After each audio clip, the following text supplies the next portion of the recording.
The next ones there have to do with evaluating exponents.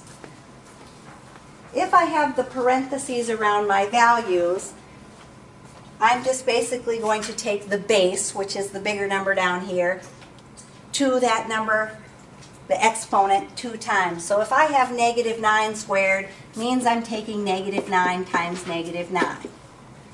Negative 9 times negative 9 would give me positive 81, right?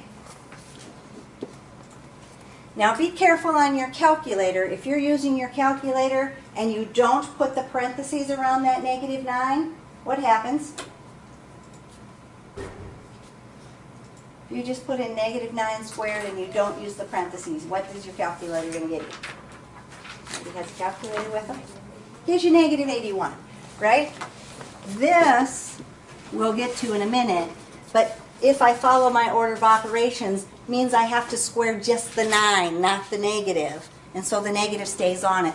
So be careful if you are grabbing your calculator and using it, that you use the parentheses if they're there. Negative 4 to the 3rd power technically means negative 4 times negative 4 times negative 4. If you do negative 4 to the 3rd power, you end up with, no? Negative 64. Now some of these common ones, squares, cubes, whatever, you might want to get to the point where you know them fairly readily if you don't already, because once we get into simplifying radicals, if you don't know what 4 to the 3rd is, and then they tell you to do the cubed root of 64, it makes that a lot harder. If you know these pretty quickly, then it makes these easier. If I have negative 5 to the 3rd power, what would be negative 5 to the 3rd power? Negative 125. 5 times 5 times 5 is 125.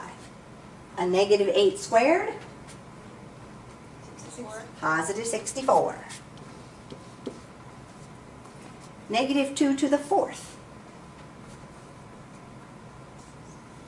I heard somebody whisper it. 16. And negative 3 to the 3rd? Negative 27.